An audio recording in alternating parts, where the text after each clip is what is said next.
အားလုံးပဲမင်္ဂလာပါကျွန်တော်ကတော့ PNG intake 18မှာတက်နေတဲ့ဒုက္ခဆောင်ဝေးဖြစ်ပါတယ် scholarship အကြောင်းကိုဘယ်လိုသိခဲ့လဲဆိုတော့ကျွန်တော်မနေ့ကြီးအချိန်မှာကျွန်တော်အကြောင်းသားတွေတွေ့ပြီး meeting ခေါ်ပါတယ်အဲ့ဒီအချိန်မှာ scholarship အကြောင်းရယ် scholarship benefits တွေကိုတရားရှင်းပြသွားပါတယ်အဲ့ဒီမှာကျွန်တော်တို့ဝင်ရောက်ဖြည့်ဆို့ခဲ့ပါတယ် scholarship ဖြည့်ဆိုပုံအစင်းလေးပြပြပေးပါ ဟုတ်ကဲ့ပါပထမဦးဆုံးကျွန်တော် English ရယ် English သင်ချာ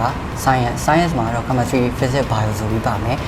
ဒီ CHA test မှာ 75% ထက်အောင်မယ်ဆိုရင်ကျွန်တော်တို့ final ဖြစ်တဲ့Legacy yes founder ဖြစ်တဲ့ဆရာနဲ့ကျွန်တော်တို့ interview လုပ်ပါတယ်တာကြီးတို့ scholarship ဖြည့်ဖို့အတွက်ဘယ်လိုမျိုးစူးစမ်းအားထုတ်ခဲ့ရလဲကျွန်တော်ကတော့တခြားသူတွေကို tuition မယူနိုင်တော့ကျွန်တော်တို့ကဒီ scholarship ဖြည့်ရမယ်ဆိုတော့တည်င်းကိုကြာပြီးချင်းခါမှာတော့ကျွန်တော် self study လေးပဲတခြားလေးပုံမှန်လေးလုပ်ခဲ့ပါတယ်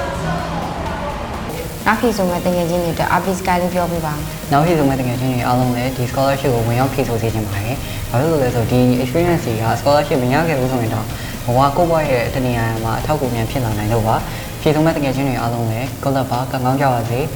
ဒီ scholarship စုကိုလည်းစုကိုရရှိနိုင်ကြပါစေလို့ဆုမွန်ကောင်းတောင်းလိုက်ပါတယ်အခုလိုမျိုးဖြည့်ချပေးရတဲ့ကျေးဇူးတင်ပါတယ်ကျေးဇူးပါ